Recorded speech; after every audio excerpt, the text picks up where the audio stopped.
Gail, Sheena, I'm just going to let you know that we are having some difficulties with our panelists from the UK, New Zealand, and South Africa. We're hoping that they are going to be joining us in a few minutes, but I don't want to keep everyone waiting. So we are going to get underway and hopefully they will join us shortly. So with that, good morning, good afternoon, and good evening, everyone, wherever you're joining us from. It's truly a pleasure to have you joining us here for this important side event, which is organized by the Government of Canada in collaboration with the Equal Pay International Coalition, EPIC, and co-sponsored by the United Kingdom and taking place on the margins of the United Nations Commission on Status of Women meetings. So for those of you that are not overly familiar with EPIC, this is a multi-stakeholder forum which was founded in 2017 and led by the ILO, the OECD, and UN Women jointly. And its main goal is to achieve equal pay for everyone, everywhere. By bringing together a diverse set of actors with different areas of expertise, EPIC supports governments, employers, workers, and their organizations to make concrete and coordinated progress in advancing equal pay for work of equal value. My name is Rakesh Patri, and I'm the Director General of International Labour Affairs with the Government of Canada. And I have the privilege of serving as the new chair of the EPIC Steering Committee. Starting in 2022, the Government of Canada took on the role as chair of EPIC Steering Committee for a 2-year mandate after a very successful tenure as founding chair of the committee by our colleague Sylvie Durer and the Swiss government. I have the honor to take part in this first EPIC event in this new role, and I will be your moderator for this discussion today. This side event is entitled Equal Pay is Everyone's Business, all engaged in advancing women's economic empowerment. And our intention today is really to focus on a key role of a collaborative approach between governments, workers, and employers organizations, and the private sector in advancing equal pay. In order to make meaningful strides in advancing equal pay, we need to approach it as a human rights and economic issue, and at the same time, a workplace issue to which everyone can contribute to and benefit from, including both women and men, but also governments, workers, employers, and businesses. Long-standing gender inequities have only been amplified over the course of the COVID-19 pandemic and have put decades of hard-fought gains for women in the workplace at risk. Hopefully, the pandemic will have helped to place greater awareness on the need for governments, workers, and employers to address gender inequality in the world of work now, and to do so based on a collaborative approach. Our intention for today's session is to have opening remarks from Canada's Federal Minister of Labour, the Honourable Seamus O'Regan Jr. And then we're going to have a panel discussion with speakers from governments and representatives from workers and employers organizations. I see a couple of those colleagues on the screen right now, and we are waiting for a couple of more to join us, and hopefully that will take place shortly. And then following that panel discussion, if time permits, we're hoping to have a short question and answer session with the panelists. So please note that questions will be taken from the chat from the audience. So please don't be shy in posting questions throughout this session. Before we begin, just a few logistical and housekeeping details. And after doing this for 2 years, I think we're all familiar now with how Zoom works. But just a reminder to everyone, we do have interpretation for this meeting available in English and French. At the bottom of your screen, you will see an interpretation button. You can click on that and choose the language of your choice. Just a reminder again to please keep your microphones muted when you are not speaking. And for the panelists, appreciate it if you could speak clearly and at a reasonable pace to facilitate the work of our interpreters. So let's get things started with our first speaker. And I know Minister O'Regan was extremely keen to join us in person today for this important event. Regrettably, for those of you that follow Canadian news, you will know that there is a pressing labor issue happening domestically here in Canada, and the minister unfortunately was called away at the last minute to have to deal with that.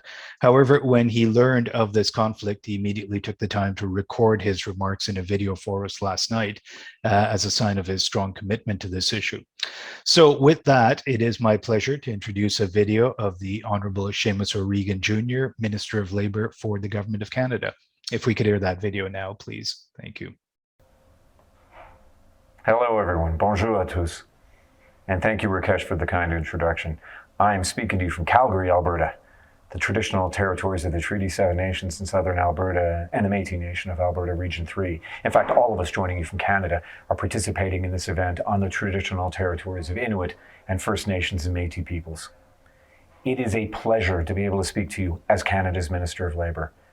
I'm proud that Canada is going to be chairing the EPIC Steering Committee for the next 2 years because Canadians believe in social justice and in strong international partnerships, in learning and sharing what we've learned here from our work on pay equity and equal employment. The impact of the pandemic on women in the workforce goes without saying. Job losses, labor force participation, caregiving demands, we're all familiar. Nous savons que les femmes ont été affectées de manière disproportionnée durant la pandémie. Sur le marché du travail, entre autres, les femmes ont été touchées en première et plus durement. Elles occupent des emplois dans des secteurs qui sont également grandement affectés et où le rétablissement est plus lent. Sur la scène mondiale, nous savons que l'égalité des salariés est l'un des plus sérieux obstacles au renforcement du pouvoir économique des femmes, à leur réussite sur le marché du travail et à leur croissance économique. Cela ne fait que confirmer l'ampleur du travail qu'il nous reste à faire en matière d'égalité des genres. The most recently reported numbers from Canada's Human Rights Commissioner were that Canadian women earned 89 cents for every dollar that men earned. In the midst of the pandemic, Canada's Pay Equity Act, which we passed 3 years ago, came into full effect. So we've now got this legislation that requires a few things in federally regulated workplaces with 10 or more employees. Firstly, employers must establish pay equity plans within 3 years of becoming subject to the Act and identify differences in compensation between job classes that are mostly held by women and those that are mostly held by men that are found to be of equal value.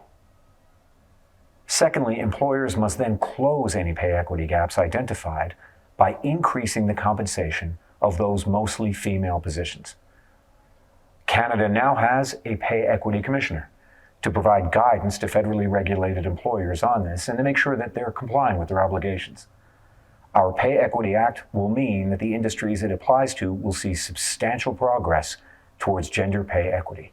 Our hope at the federal level is that with the Act as a resource and with leadership from our government, our provincial and territorial governments can adopt similar tools for the sectors that they regulate.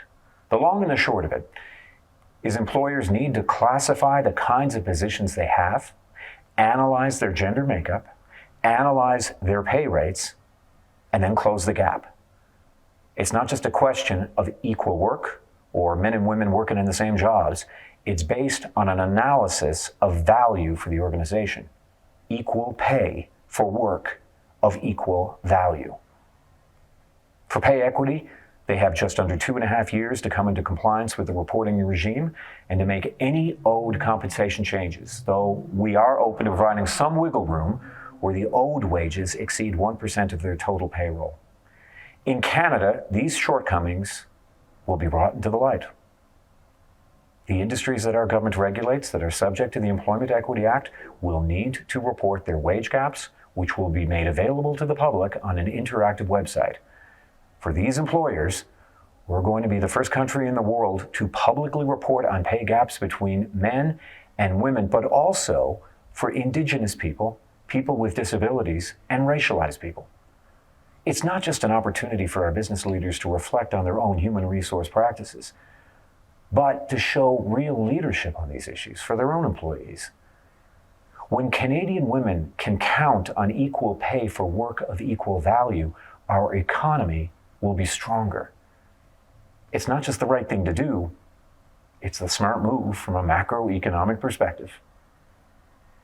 These are steps that all of our countries can take, and I'm eager to see the results of Canada's chairship of EPIC over the next 2 years, when we're able to share what we've learned from our pay equity regime as it comes into force.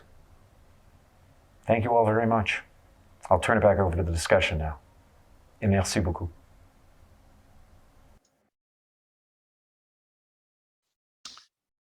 Thank you for that, Minister. I thank the Minister for his remarks, which really highlight the key components of Canada's pay equity regime.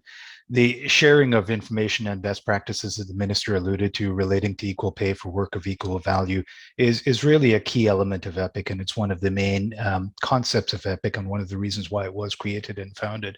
And we certainly appreciate Minister O'Regan taking the time to record his remarks for us last night, despite the last-minute scheduling conflict that came up for him today. So why don't we move on to our next agenda item, our panel discussion. And we did have an impressive list of panelists scheduled to join us today. And I know that there are a couple of that have had some technical difficulties in joining us. I will take a look at who we've got that has managed to join us. I know that we have representing governments, Ms. Gail Golden, who is the Senior Advisor of the Women's Bureau for the Department of Labor for the Government of the United States of America. We were scheduled to have Ms. Gillian Unsworth, the Head of Gender and Workplace Equality, Government Equalities Office for the United Kingdom. Gillian, glad to see you joining us. Thanks for being here. I appreciate it. And I know that we also had Ms. Grain Moss from the New Zealand government who was scheduled to join us, but I believe she has had some technical difficulties joining us. And so I'm pleased to see our colleague Rebecca Barnes from the EPIC Steering Committee stepping in at the last minute to replace her. Thank you so much for joining us, Rebecca. Appreciate it. Representing workers, we had Ms. Louisa Tipe, the second deputy president of the Congress of South African Trade Unions, COSATU. Welcome, Louise. Thank you for joining us. And we had for representing employers, Ms. Sheena Mayers Granville, executive director of the Barbados Employers Confederation. And so for this panel discussion today, we did have a couple of questions that we wanted to pose to you and run through those and interested in hearing your views. And then if time permits, have a general discussion with questions posed during the chat as well. So perhaps I could start with the first question and really seeking and keen on hearing your views on what role you think governments, employers and workers organizations and businesses all have to play respectively to advance equal pay.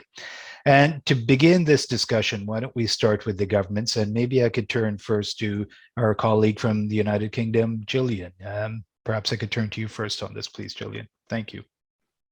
Hi there, and thank you for inviting me to join the discussion. Yeah, I think one of the keys, so for those of you who aren't familiar with our regulations in the UK, we have gender pay gap reporting. We've had 4 years of that, nearly 5, and collaboration has been absolutely key to the success of those regulations. And the 3 elements of employer, workers' organisations and government have been really quite different, but quite complementary in the way that we've helped make them a success. So from an employer's perspective, that's been the big focus that we've had over the past 4 or 5 years, and the overriding message that we've placed on employers is they need to know what's going on in their workforce, who gets access to opportunities and employment, who gets access to bonuses, and why. And start asking those questions. So gender pay gap reporting requirements are a good first place, but then they really need to dig below that. And it also, which I'll go on to sort of later in the chat, I'm sure, that there's a good business case for that, because now margins are even tighter than they have been in the post-pandemic economic downturn. So trying to get employers to recognise that as something that makes good business sense, as well as being the right thing to do, has been one of our key aims.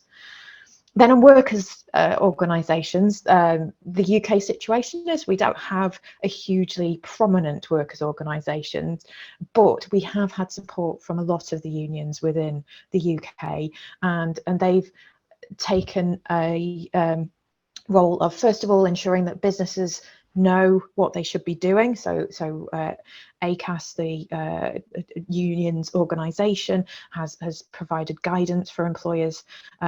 We have also worked with the Trades Union Congress to ensure that employees know what the data means. So it can sometimes be confusing what the gender pay gap is. And so we've worked with the workers' organisations to try and make sure that they know what the employees know what the data means and what action they can take. So if they're concerned, for instance, about equal pay issues, making sure that they're aware of their rights under the equal pay legislation to take action against that.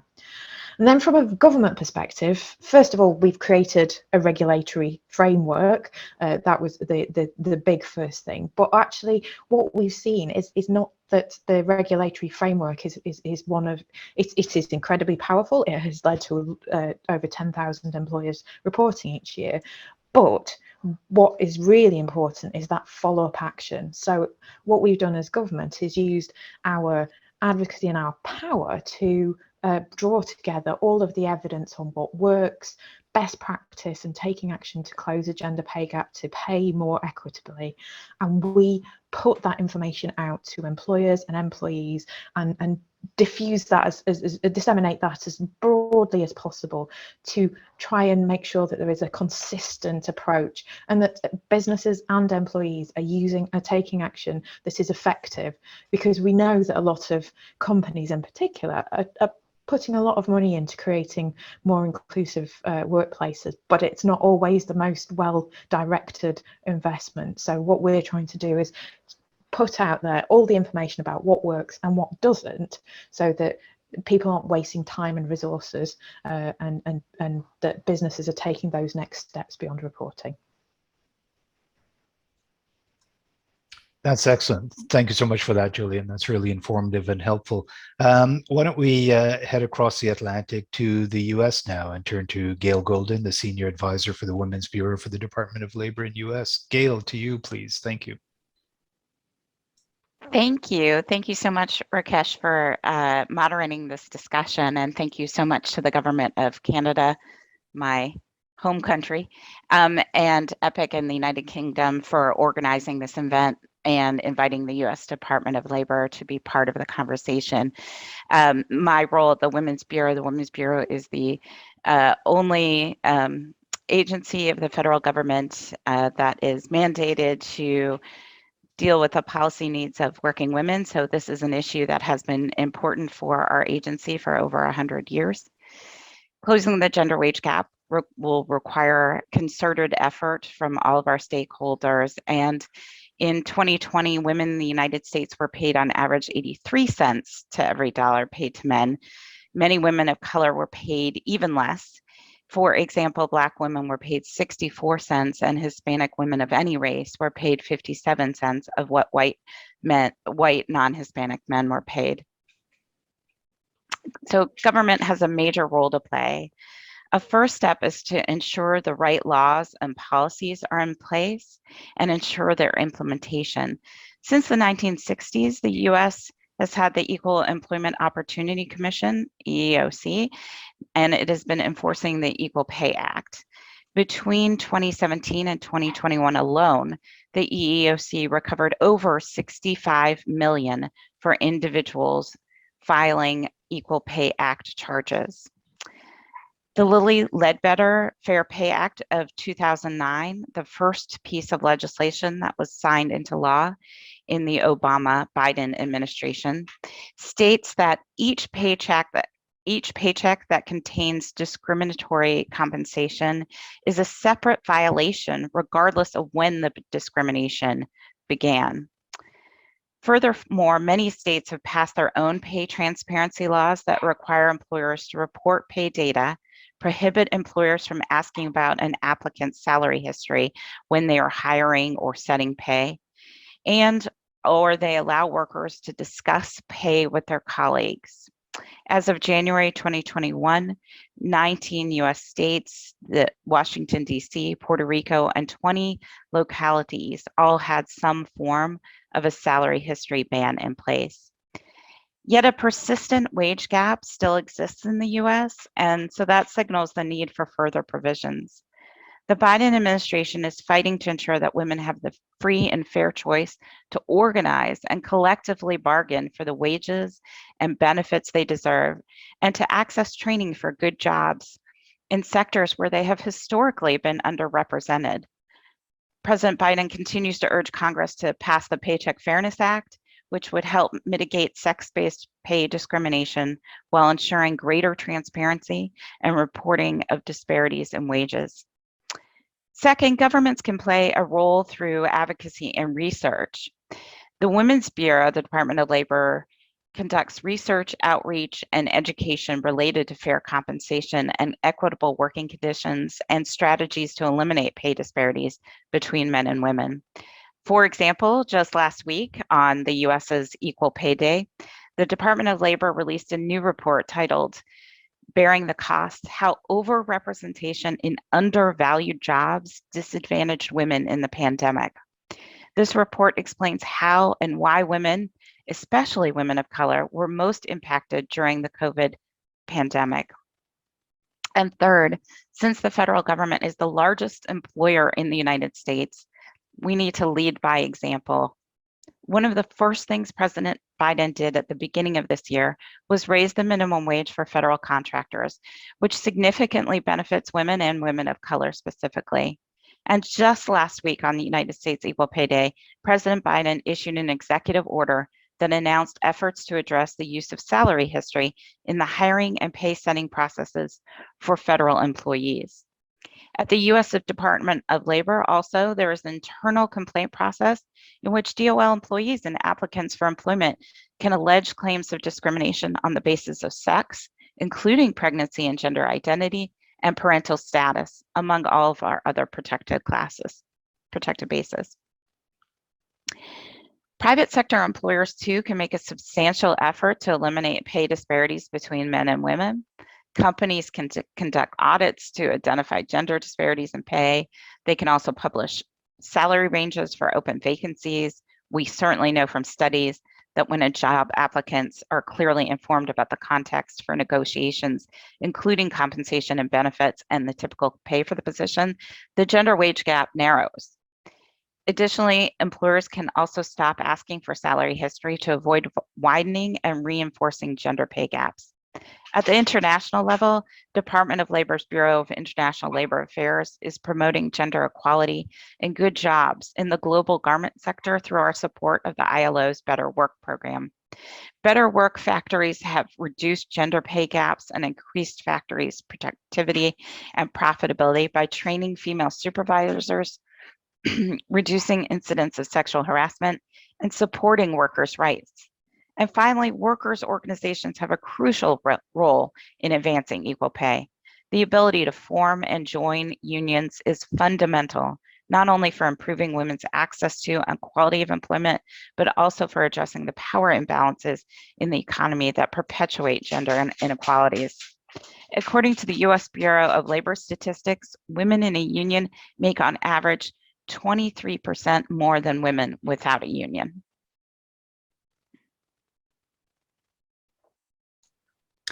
Thank you so much for that, Gail. That was terrific to hear and really comprehensive approach from DOL. For the benefit of those that aren't aware, we were very pleased to see US DOL joining the Equal Pay International Coalition earlier this year, which I think is terrific. And I will also mention on one of the points that Gail mentioned, really pleased to hear her speaking about the support and the excellent work of the ILO and IFC's Better Work program, which I know has done some remarkable work on improving labor standards in general, but including on equal pay in many factories around the world. So thank you very much for that, Gail. That was really helpful.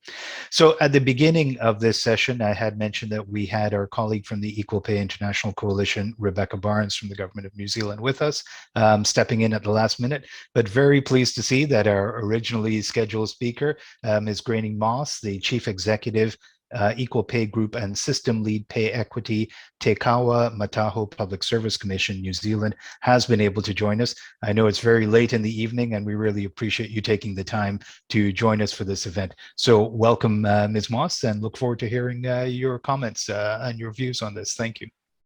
Okay, look, thank you very much, and sorry for our technical issues here in New Zealand. Just following on from Gillian and Gail, who I did manage to hear, just wanted to build on some of the issues and ideas that they talked about, because many of those have been happening in New Zealand. I think, as Gillian said, the important thing that we've found is actually getting material out there in terms of what works and what doesn't. And what we've done is worked very carefully with unions, organisations, businesses and community leaders to ensure that material is accessible, engaged and supports change. And also what we've done in New Zealand is had a combination of incentives and support with obligations. So some of our work is legislative. We have had some very significant alterations to legislation in the past few years. One of those is an amendment to our 1972 Equal Pay Act to ensure that undervalued women, female workforces, female-dominated workforces can make a claim to have their work properly paid. What we've really discovered in the last few years in New Zealand is the intersectionality of our approach means that we need to recognise that we can't silo off just dealing with gender and ethnicity and other forms of discrimination, but there is such an overlap. And actually calling that out and really developing our action plans around that intersectionality, we've found has been the next level that we have taken our work to. And why that's important is it just recognises that there are multiple drivers of gender pay gaps, and all of these need to be addressed in order to achieve change. So, I mean, within New Zealand, we have a unique kind of cross-section of the community. We have some Indigenous people in terms of the Maori, and then also we've had migration from the Pacific Islands. Now what we find is that actually all women, Maori and Pacific, are more likely to be employed in a narrow range of occupations at the bottom or middle levels of an organisation. Maori and Pacific women are even more concentrated in lower paid occupations than their male or their white counterparts. And what we find is this kind of organisational segregation is something that has needed to be tackled, because what we have found in New Zealand, we've made really good progress on kind of pay gaps in terms of like for like pay gaps, and what we see is there's not as much that those pay gaps have closed. That's been relatively successful in New Zealand, the closing of pay gaps on a like for like basis, but we still have significant pay gaps in terms of organisational segregation and women, Maori and Pacific people in lower paid occupations. We have worked hard on a number of the issues, particularly in the public service, and I have to say the public service is leading the way in terms of impact on the overall economy. So the public service is a system leader in terms of reducing the pay gaps.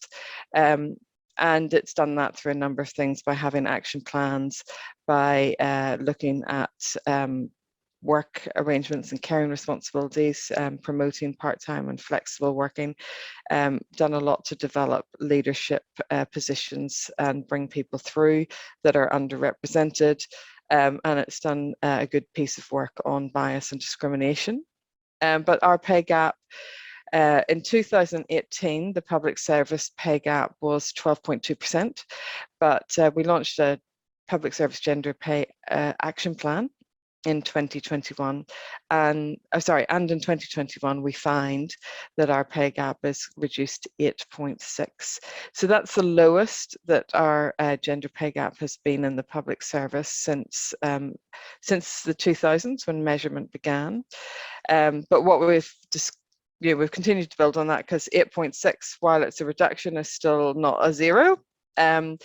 And we have launched in the public service a new pay gaps action plan called Kia Toi Poto, which builds on the achievements and the success of our previous work, recognises those range of barriers, and also recognises that we need a more targeted action plan to accelerate the progress for Wahine Maori, for Pacific women, and for women from ethnic communities.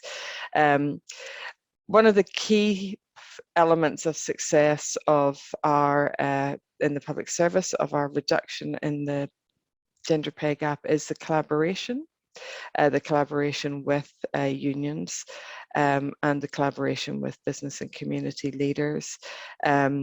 So that's one of the things that we've found that has been incredibly, has really driven that change. In terms of further development, I mean, in New Zealand at the moment, there's quite a lot of conversation around pay transparency. However, at the moment, we don't have a legislative framework, but we definitely have a best practice framework that is continuing to be developed and promoted. And we do see some companies leading the way, and the public sector leading the way around pay transparency. The big change that was made in our legislative framework was an amendment to the Equal Pay Act. And that Equal Pay Act is actually going to be 50 years old in October, but it has continued to develop and change as we have learnt more. Most recent change made it legislated the that people could take claims about the undervaluation of women's work. What we found is that pay equity claims have been one of the tools that have most significantly closed the gender pay gap. So the public service pay gap, the year that it had its biggest reduction, we had 2 major pay equity claims that were resolved. These, if we look at the data around the employees, interestingly, the question in the employment survey around are you paid fairly for the work you do, after the resolution of those pay equity claims, that answer got a more positive response by almost 20%. And what we have seen is, to date, the pay equity claims have increased women's salaries in the field that they've been taken by between 20 to 30%. We're hoping in the next few months that we'll see some more pay equity claims resolved. There's quite a few that are close to resolution. I had the privilege of working directly on one of those pay equity claims, and the significant change that it made to the lives of women, and therefore to the lives of their families, was marked. People were able to access resources and do things, and their lives were significantly changed, and their opportunities were changed by these pay equity claims. So this will continue to work on our pay gaps action plan. We'll continue through the legislative process to resolve the undervaluation of women's work. And at the moment, quite a lot of conversation in New Zealand about pay transparency. So what I would say to people is watch this space. That may be something that comes into the legislative framework in the future. Finally, I just wanted to highlight something that is quite unique in New Zealand, but may be of help to other nations. What we've found is developing modern pay equity work assessment has been critical to the success and further development of our closing pay gaps. And what we find is that actually the cultural elements and the unique competencies of Indigenous populations was not recognised by traditional pay equity work assessment tools. We have worked very collectively and over a long period of time with our union partners, with people, leaders in the Indigenous population, and we now have a pay equity work assessment tool called Te Orowaru. And what I would say is that is a very, very unique tool, and what I would encourage people to do is look at the website for the Public Service Commission. Feel free to search pay equity work assessment tools, because I feel that that is a tool that could have value to many nations, because it does recognise the unique competencies of the Indigenous population, which is part of what has led to the undervaluation of women and Indigenous populations' work. So look, thank you very much. Thanks for having us in New Zealand, and I hope that that's helpful, and I look forward to hearing from the other presenters, and also any questions at a later date. That was extremely helpful, and very pleased that you were able to join us and resolve the technical issues. That was wonderful. It's always great to hear about the groundbreaking and progressive work that we often see coming out of New Zealand on many issues, including on this. And thank you very much for that. Taking off my moderator hat and putting on my Canadian hat for a minute, I was particularly interested and intrigued about your comments regarding Indigenous populations. I imagine we share a lot of the same challenges, and I know we have a number of our Canadian policymakers, as well as I believe our federal and provincial pay equity commissioners listening in on this chat, and I'm sure that they would have been intrigued by some of the things that you spoke about and comparators for that. And I see our federal pay equity commissioner, Karen Jensen, on the line there. And Karen, if you're going to be staying with us, perhaps later on, we can touch base with you as well if you wish to weigh in on some of this conversation. That would be great. Very pleased to have you joining us. So thank you very much again for that. And perhaps we could, now that we've heard from the perspective of governments, I think it would be terrific to hear the perspective of workers and employers organizations on this as well. And perhaps we could start with workers organizations. We are pleased to have Ms. Louisa Tipe, the second deputy president of the Congress of South African Trade Unions, COSATU, with us. And hopefully she is still on the line with us as your video is off. But Louisa, if you are still with us, we're very keen to hear your views on the role that governments, employers, and workers' organizations and businesses have to play in advancing equal pay. So thank you for joining us.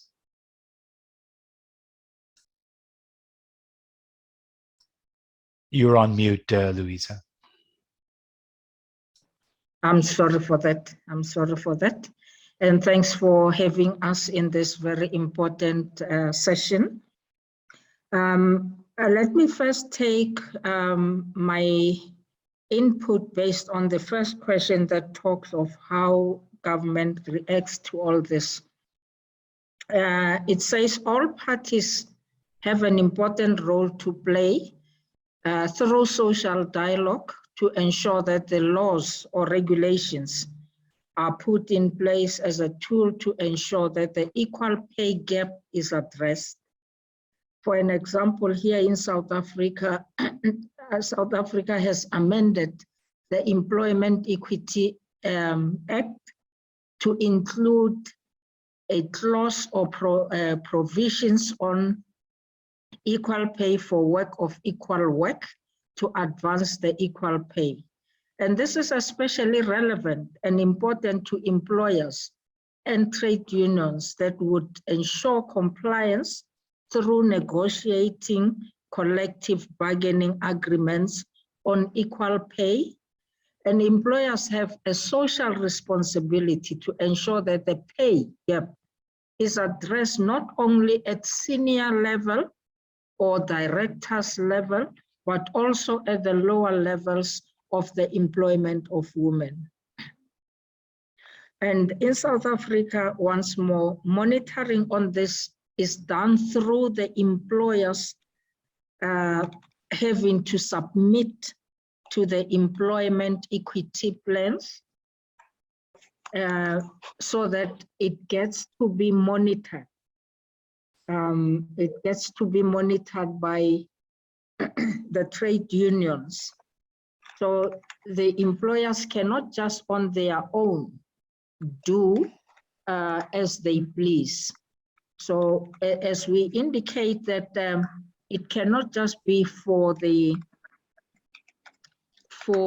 top level, but should be for all the workers across. Yes, and one other thing is that the trade union should take the lead on this, as employers normally would not be transparent, given that it works on their profits. So the trade unions also have the crucial roles to educate members about the equal pay and train negotiators to negotiate equal pay, as it is a complex issue that covers a lot of issues, such as the grading systems, hours of work, and precarious work, which at times it's termed to be a normal work, yet we know for the fact that precarious work would be of a lesser value. So we're encouraging trade unions to really play a critical role in making sure that they do a proper check on what the employers are implementing and making sure that the government is being put on a. Thank you so much.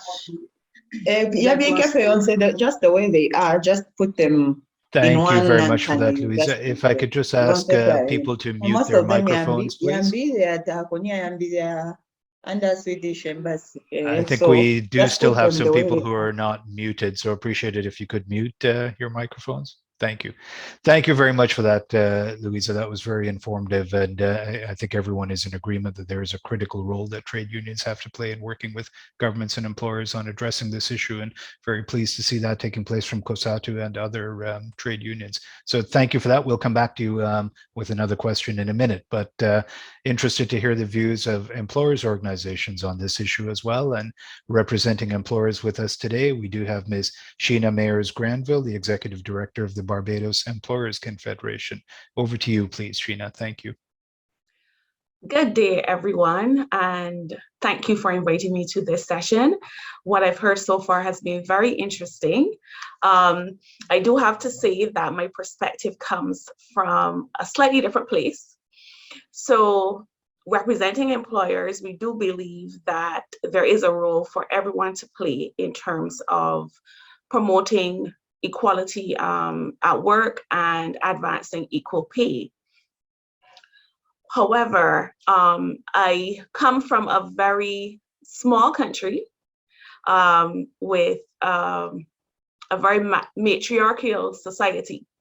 So for those who may not know of Barbados, our Prime Minister is female. Our president, we recently became a republic last year. Our president is female. The head of our workers' union, largest workers' union, is female. I am the head of the employers organization, young female, first female in this role. The head of our director of public prosecutions, that's a female as well. So you can see we have females in some very key positions in our country.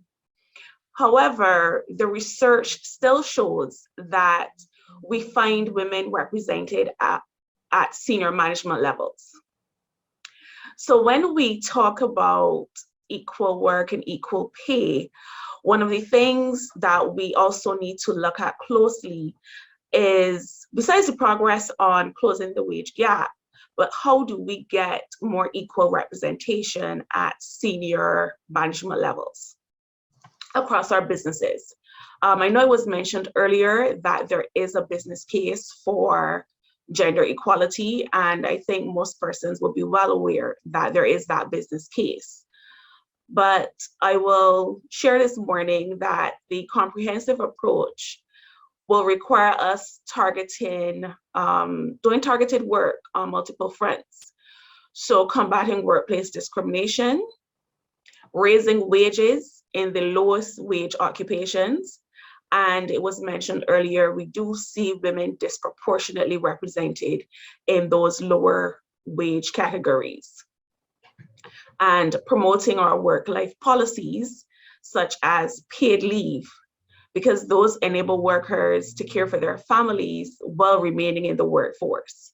And we do know that when you have gaps in your working life, that impacts your rise to senior management and earning potential. And expanding the access to higher paying jobs.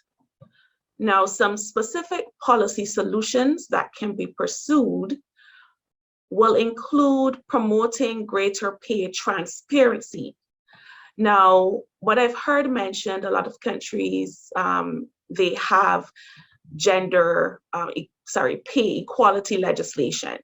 Now, my country does not have that, and I will say that most countries in the Caribbean, small developing nations, tend not to have the pay equity legislation. But what can be very useful is promoting greater pay transparency. So persons are quite aware of the salary ranges for jobs that they're applying for. What should they be negotiating for? What the expectations should be. And also promoting access to employment and career counseling that includes that information. Very often we know that women go into roles which are generally low-wage occupations. They may consider their family responsibilities in terms of times for study, etc. But having the information in terms of what jobs are available and the potential earning capacity early in life will help them to make the educated choice and therefore expand access to those higher paying roles. I would also say there needs to be additional research and information sharing on pay disparity. Now, larger countries may have that information available, but to make sure persons can understand that information that they are receiving. But there are many countries, and I'll mention specifically small island developing states, developing nations, who may not have that type of information available to the population. So persons are not aware of the pay disparities that exist and therefore not able to advocate or make decisions based on that information. Also providing workers with the right to request information about their pay and about company pay practices. Having the right to access that information will allow persons to be in a better position to have discussion around their pay, their expectations, and where they may be looking to go within the company, or even if their decision is to exit the company to pursue better opportunities. So I'll just add that pursuing broader economic security policies, such as increasing minimum wages, sectoral approaches, because we know that we do see persons disproportionately represented in certain sectors. So having sectoral approaches to minimum wages to assist there is a policy that can be adopted. I mentioned paid family leave, paid sick leave, to level the playing field for workers with caregiving responsibilities. And of course, that would not be gender specific. Therefore, both men and women will have access to that leave, meaning that the caring responsibilities wouldn't solely rest on the female population. That will allow persons to have a better chance at remaining in the workforce and therefore having upward mobility in their pursued career. Now, those strategies can make a real difference in the lives of working families across the world. And I would have mentioned earlier that we tend not to see the equal pay legislation in smaller countries. So here in Barbados, we don't have equal pay legislation, but we do have anti-discrimination legislation. And that is something that is good, but we also need to be careful how we practice these pieces of legislation and sometimes the unintended side effect. So just last week, I had one of my members approach me to say that they're in construction. So we know we tend to see a lot of males working in construction. And what they said to me was, we want to hire female truck drivers. Our discrimination legislation says you can't advertise a job based on gender. Why are you only advertising female truck drivers when that is a job that can be done by either gender? So that was something that they're trying to navigate, where they're trying to have representation of a specific group, which is normally underrepresented in an industry, but they're butting a legislative barrier. So in our discussion, what we did come up with as a solution is for them to institute a specific training program where they target underrepresented groups. So I just use that example to highlight how we can have sometimes some barriers where you are trying to actually have some progress.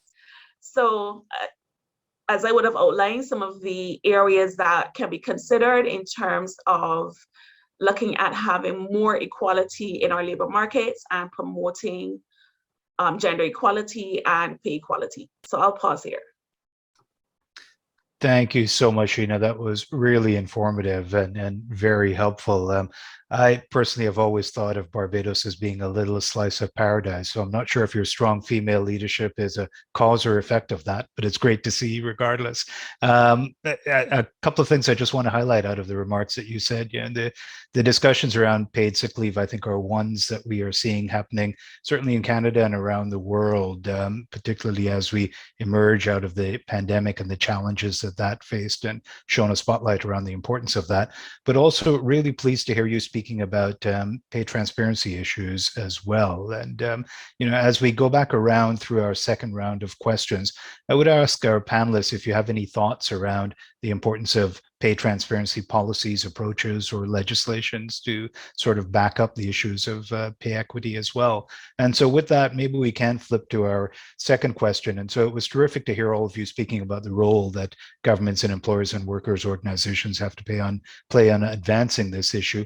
But really interested now in hearing your views around the specific challenges that you think we all face in terms of adopting or advancing more of a sound collaborative approach towards this. And EPIC is really a forum that has been set up primarily with the goal of raising awareness and education of the equal pay issue, but also about sharing good practices. And so certainly keen to hear your perspectives on any good practices you're aware of, either in your jurisdiction or in others that you have heard of that may be worth sharing. And so perhaps we can reverse the order for the discussion here and start with the employer's perspective. And so Sheena, if I could turn back to you again for any thoughts on that. Thank you.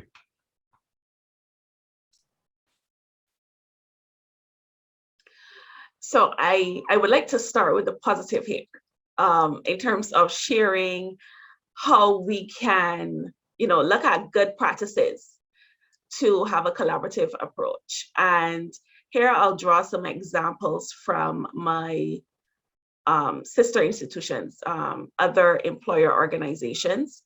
So one of the good approaches that can be adopted in terms of promoting gender equity in the labor market space.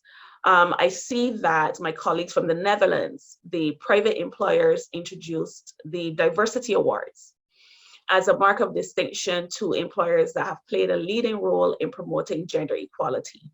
So that approach is where you have a carrot approach, where employers are highlighted when they make advancements in diversity.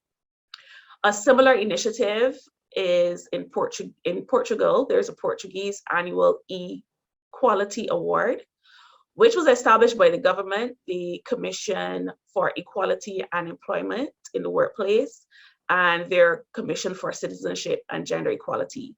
And that award is now 8 years running. So while those initiatives have a broader scope than just equal pay, they also promote female career and professional development, as well as issues concerning work organization, work time flexibility, maternity leave, care responsibilities, those types of things. So we see how collaboratively we can look towards addressing some of the issues that arise around gender equality and pay equality. Now, so I just wanted to approach that question from more, not necessarily where the challenges lie, because I think, we're going to get into discussion in terms of what has gone wrong, what might need correcting, but also look at, okay, this is something that parties can collaborate on and say, how do we give employers an incentive besides the business case, the dollars and cents incentive that they know of? How can we come together and form a system, something that will promote gender equality among the employers? That's excellent. Thank you very much for that, Sheena. I appreciate it. Perhaps we can hear from the workers' perspective on this and turn back to Louisa in South Africa, please. Thank you so much. The challenges that one may raise now is that when we talk of wages, wages are confidential, and the legislation, including recent POPI Act, does not obligate the employers to disclose the wages of workers, and thus in itself presents a difficult to access wages paid, and employers do not want to disclose that themselves. So it is up to the unions through the negotiations to disclose wages. And although employers are willing to share the grades which workers occupy, in a case of one union, Sakau, we had many disputes about equal pay.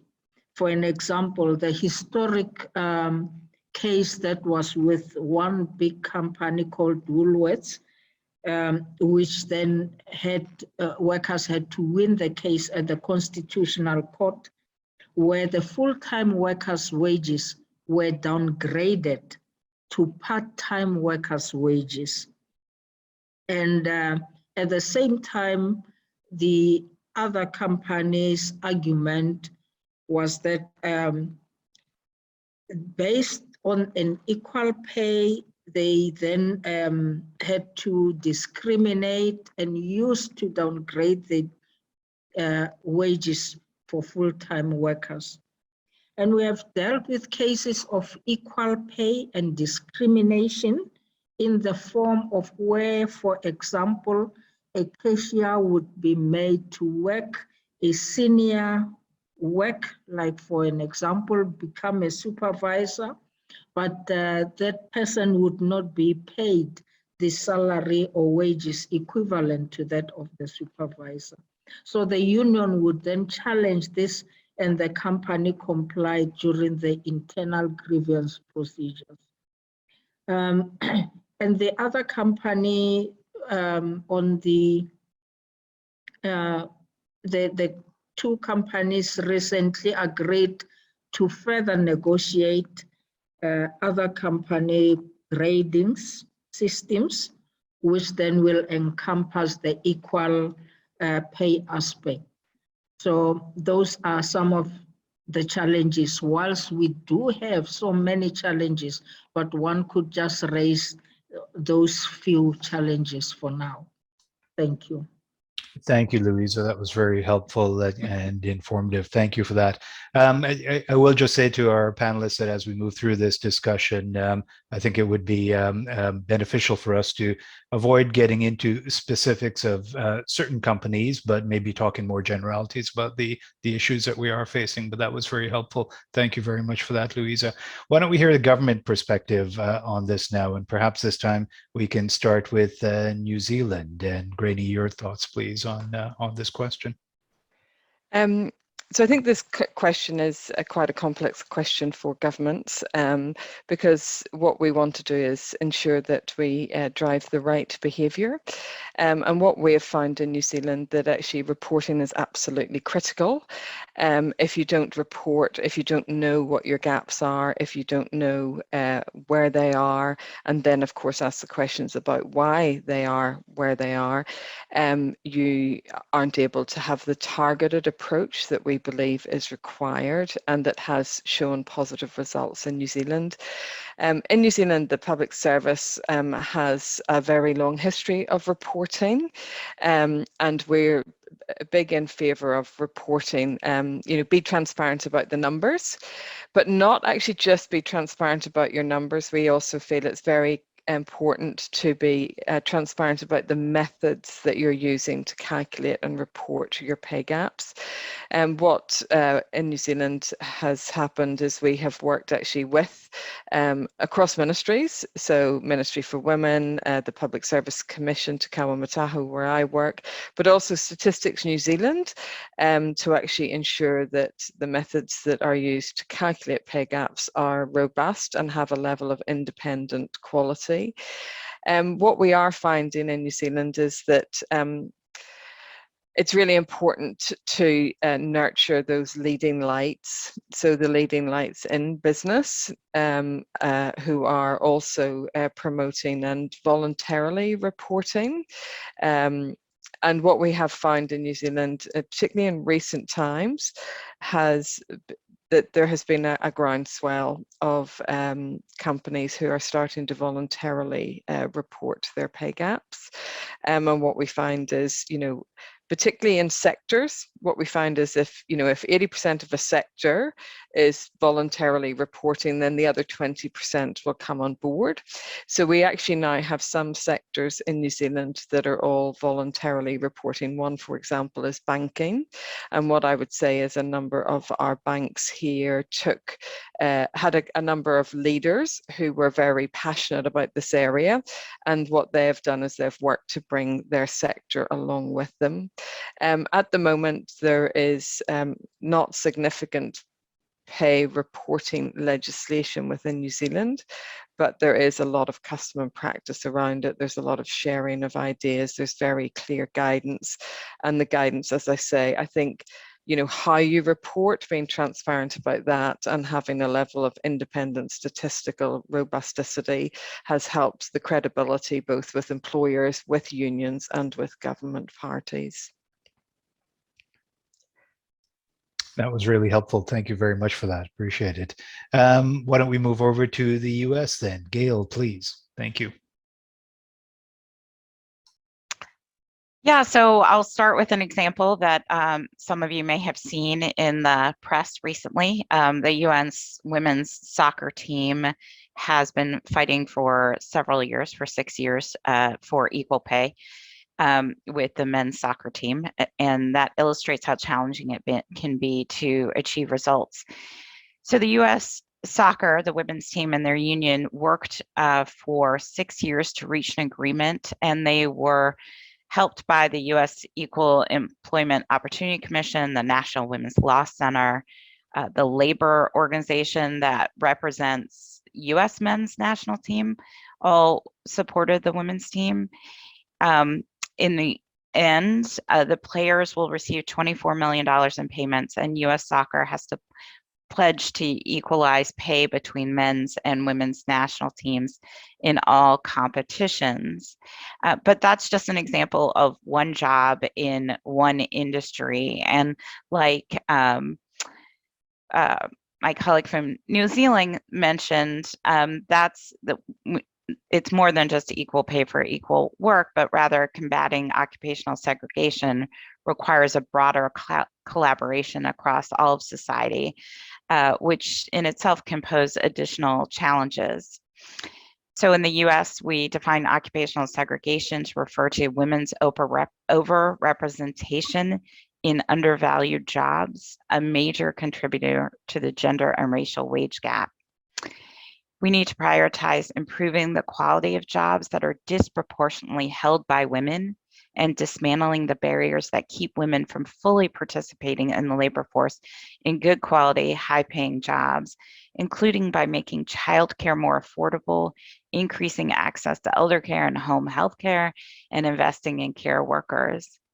The causes of occupational segregation are deep and widespread across our society and range from outright discrimination in hiring to subtle stereotypes and social norms that push women into particular fields of study and career pathways. And we need to shift those norms in order to make progress. So as I mentioned before, the Department of Labor released a new report last week that detailed how women, especially women of color, were impacted by COVID and the resulting economic crisis, and the role occupational segregation and how we are committed to addressing those disparities create a more equitable economy. In 2020, we saw more negative employment effects. Women saw more negative employment effects than men in the US, in part because women were overrepresented in occupations and industries with the greatest job losses. This occupational segregation means that women are concentrated in female-dominated jobs, which are lower paid than many male-dominated jobs. And the report finds that in 2019 alone, segregation by industry and occupation cost Black women an estimated $39.3 billion and Hispanic women an estimated $46.7 billion in lower wages compared to white men. So the report does highlight a number of good practices, some of which have already been discussed by others. The Biden-Harris administration and the Department of Labor committed to addressing many factors that contributed to this occupational segregation, such as supporting women to enter apprenticeship in non-traditional jobs and improve job quality of women-dominated jobs.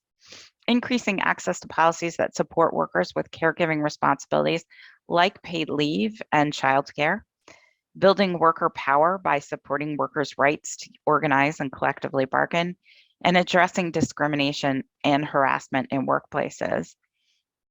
As Rakesh mentioned, the United States joined EPIC in August 2021, and through EPIC, the U.S. plans to learn from its counterparts as well as share promising practices and information, strengthen legal provisions to tackle structural wage disparities.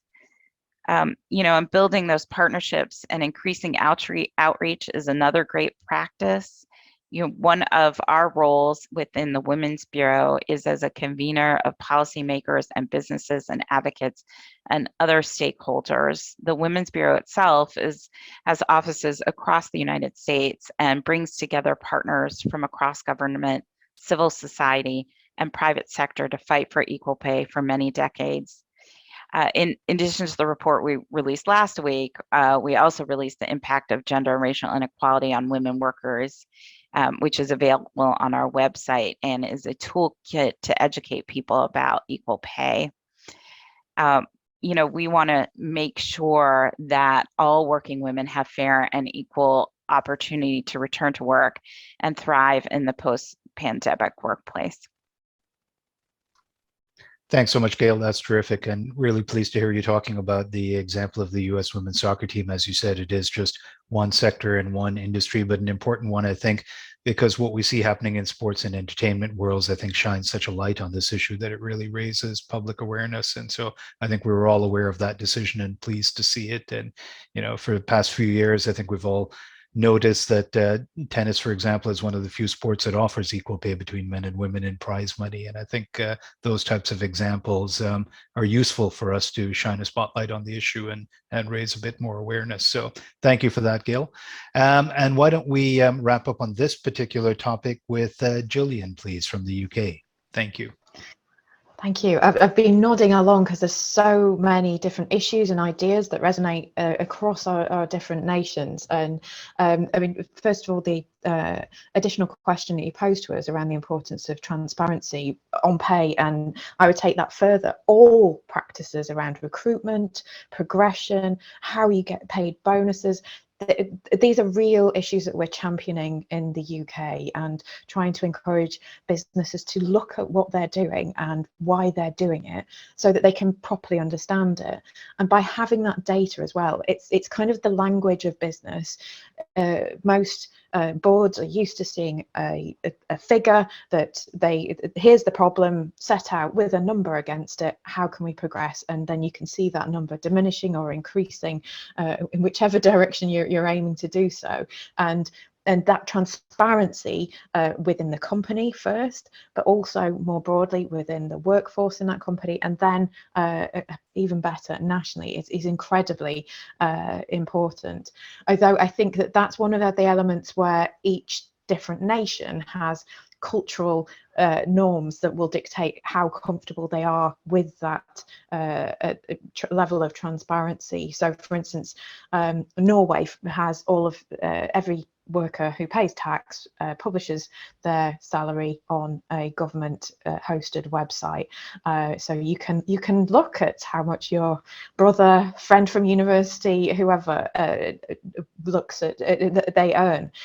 That would not go down in the UK well at all, but what we have done is we're working with employer organisations to make sure that it's clear that people are allowed to ask their colleagues how much they're paid, and to tell their colleagues how much they are paid. We haven't gone as far as some other European nations. For instance, in Germany, they have enshrined the right for employees to ask how much different groups of their colleagues are paid. So we may, I don't know, go further than that, but it's really important that people know what's going on across organisations. And I thought it was particularly interesting what Sheena mentioned around pay transparency and how a lot of countries that have perhaps got fewer government resources are using pay transparency as a good first step. And that's something that we're encouraging smaller businesses in the UK to, rather than necessarily reporting, using the framework of gender pay gap reporting, using the best practices that we advocate to try and just make the whole, bring the problem out into the open. And talking about the challenges, it was interesting that Gonya mentioned around the importance of following on from pay transparency, and also that businesses are interested in doing that. That's certainly something we've found in the UK. Businesses are keen to be seen to do the right thing. They know it's good for business. So we have actively sought to work with business. So we see it as a partnership. It's not a case of the government punishing business for being bad people. We did some research with Professor Wendy Olson from Manchester University, who set out the factors that contribute to the gender pay gap. And although businesses do play a significant role, there's lots of cultural elements like industrial segregation, like the professional segregation. So women tend to go into lower paid roles in lower paid industries, and there is part of that that can be influenced by employers, and that's where we're trying to help them focus on that by attracting more women into roles that are male dominated. And I think it was Gail that was talking about that, and we've partnered with behavioural scientists to run some trials to see what it is that will attract more women into roles. And one particular trial that we ran was around working with the bank Zurich to include details of flexible working in job adverts, and that every job that they advertised had to include details of not only whether it could be done flexibly, but what type of flexible work could be done in this role. So for instance, could it be done part-time? Could it be done in a hybrid at home in the office format? And that trial demonstrated that not only was there an increased proportion of female candidates, there was an increased pool of candidates for all of the roles that they offered flexible working in. So it demonstrates that it's great for attracting more women, but it's also great for everybody wants to work in a better, more fair, welcoming environment. So we use that kind of evidence to make the case to business that this is a way to increase your pulling power, to attract more skilled candidates to your jobs. And that's one of the challenges that we have in the UK, is that we have a lot of occupations where the companies are just not attracting enough people. So we're targeting those industries to say, look, yeah, you're very much targeting a very small proportion of the population. If you do this, this, and this, it will help to expand that pool and draw more people in and attract more people to your companies. And we've now got to the stage where there's a lot of companies, for instance, in the construction sector, that through their industry bodies contact us to say, hey, how can we make construction a more appealing place to work? And we have a champion on our Women's Business Council. We have two champions on our Women's Business Council who are helping us to create those interventions for the construction sector, to put some really practical steps in place to get more people into those jobs, by opening up and making the language more gender non-specific, making the jobs more clear, so that transparency in job adverts, for instance, yes, definitely put pay scales in, but also explain what the job entails. What does that job do? What would you be expected to do in that job? Because there's a lot of secrecy around individual jobs and what they include. And if you can't imagine yourself doing that work, you're not going to apply for it. So that then means that you just attract the kind of people who've done that job before, when there could be somebody in a different industry who is really good at it and could move into it seamlessly, bring a whole fresh perspective on it. But because they can't picture themselves in it, they don't know how to apply. And we are, on the back of that, we're moving on to do some more trials in the UK, and specifically looking at the pay scales in job adverts, because we know that a lot of employers do include pay scales, but we're trying to encourage more and to stop them from asking employees about pay history in order to make those pay decisions when they start a new role. And again, we're talking to employers about how this makes good business sense. If you methodically go through and work out how much the role is valued to you, and then translate that into a pay scale, it makes it's just a far more accurate business decision. So yeah, we'll be working out a methodology to enable employers to do that, and also hopefully adding to the evidence base that Gail referred to with some more UK context around.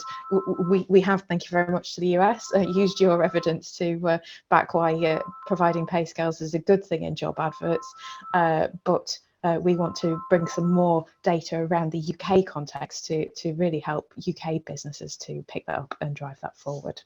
Thank you. Thank you so much, Gillian. That was really fascinating and really helpful. Thank you. We've had a ton of questions coming in for all of you, and we're very tight on time, so we're certainly not going to have the opportunity to get through all of the questions, but maybe I could just highlight a couple of them depending on time, and see if any of you want to jump in with your thoughts on it. One of the questions that we got says that countries lack timely enforcement mechanisms when equal pay legislation that exists is violated. Women eventually withdraw their efforts in holding workplaces accountable. Why is it so difficult to fund and provide resources to finalize women's cases brought forward, and what needs to be done differently? Anyone want to take a shot at trying to tackle that? That's a tough question, I know, with no immediate or ready answers. I can add something from the UK perspective. Please, Gillian, thank you. I'm afraid it's a bit of a politician's answer, but we have got equal pay legislation, the same age as the New Zealand legislation. We'll be celebrating our 50th anniversary this year too.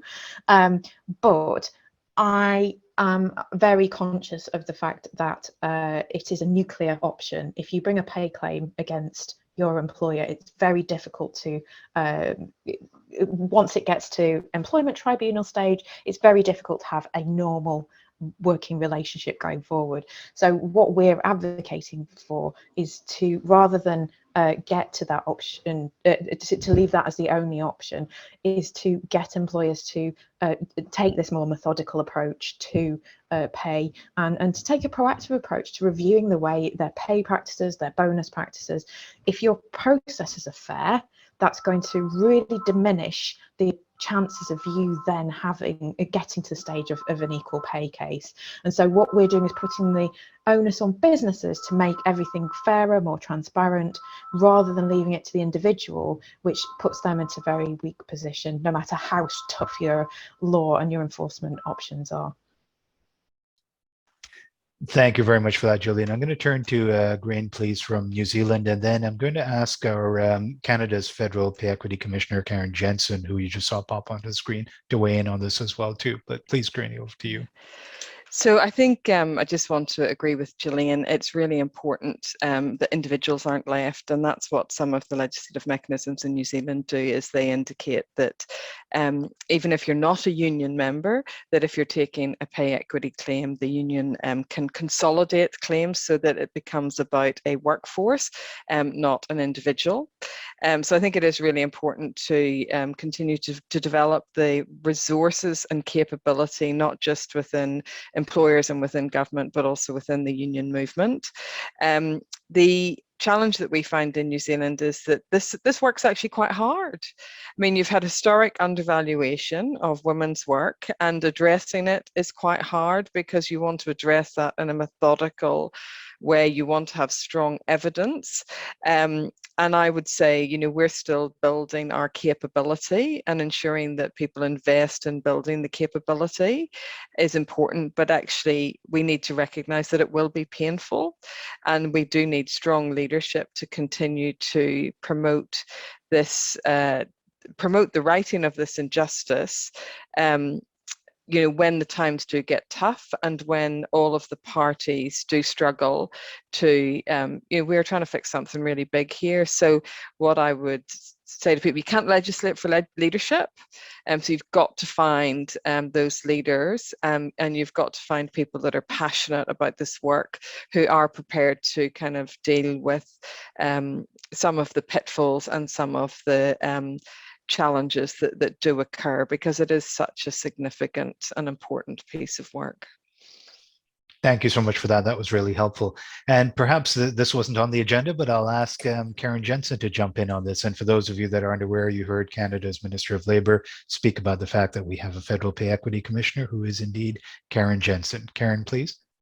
Yeah, and I apologize for sort of butting in on this conversation, but I really couldn't resist the urge just to explain a little bit about what Canada is doing around this very question that was posed by one of the participants. And in the early 2000s, a federal task force was undertaken in Canada that discovered that the complaint-driven or claims-based approach to pay equity, to implementing pay equity, was failing miserably. It was costing a lot of money. It was basically only unionized workers who could do it. It took 20, 30 years to process claims and to finally pay them out. And so, you know, employers likewise were disadvantaged by this, because those who were hit with a claim had to do the pay equity analysis, while their competitors, who may have escaped having a claim laid against them or a complaint laid against them, they were able to continue with their pay practices, as inequitable as those might be. So then, you know, finally in 2018, and the legislation, proactive pay equity legislation, was enacted at the federal level. However, it's existed at the provincial level, and we have Ontario's Pay Equity Commissioner with us today. So there's 3 jurisdictions in Canada that actually put the onus proactively on employers in both the private and public sector to step forward, and whether they have a complaint or not, whether they believe they have a pay equity problem in their workforce or not, they have to undertake the analysis. And if they don't, in the federal regime, I have, and my team has, specific enforcement powers that include administrative monetary penalties, which are significant amounts and can be levied on a daily basis against employers who refuse to comply. Now, interestingly, the legislation has a 3-fold component to it. It's educational. It's also, there's dispute resolution capabilities within the legislation, and then solid enforcement and compliance measures like the ones I just mentioned to you. And I think that panoply, or that suite of three initiatives, if you will, education, dispute resolution, and compliance enforcement, are essential to getting this work done, and to really ensuring that pay equity is taken seriously, and the burden is lifted off of the workers themselves to actually do something about this. And I would just add that, you know, we have been very, very focused on co-developing all of our tools and resources with employers, unions, and other stakeholders to ensure that the tools that we're developing meet the needs of employers, and also meet the kind of rigorous standards that unions are insisting on in the implementation of pay equity. So I'll just stop there. Thank you so much for that, Karen. That was really helpful and insightful. Appreciate it. We could continue this conversation with the panelists and with you indeed, Karen, for a very long time, but unfortunately, we have run out of time for this session. And so I'm not going to attempt to recap everything that we heard from all of you because it was so insightful and comprehensive. But I think what I would say to everyone that is watching this session, I hope you have found it informative and useful. And I think if there's one message that we want everyone to take away from this session, it is that everyone has a role to play in advancing equal pay, whether it be governments, workers, unions, employers, businesses. We all need to continue to work together to ensure that everyone has a fair and an equal chance to succeed. And as I said at the outset, it is a social issue, it is a moral issue, it is a human rights issue, and it is an economic issue. And it's in society's interest writ large to ensure that we all come together in finding solutions to achieve equal pay. And in order to do this, lessons learned, the good practices that we've talked about here today need to continue to be shared. And that really is the goal of EPIC and the Equal Pay International Coalition. So if you have an opportunity, check out EPIC's website, reach out to the Secretariat, to myself, if you have any questions about how you can engage in this discussion and share best practices and lessons learned around advancing equal pay. So a huge thank you and a very warm thank you to all of the panelists for taking part in this event and for joining us in different time zones from around the world and sharing your invaluable expertise with us today. Thank you to all of you that posed questions and participated in it. Thank you to our UK colleagues in particular for co-sponsoring this event. And last but not least, a very special thank you to our interpreters for facilitating this as well. So I wish everyone a good morning, a good afternoon, and a good evening. And thank you all, and hope to reconnect on this issue in the very near future. Thanks, everyone. Bye.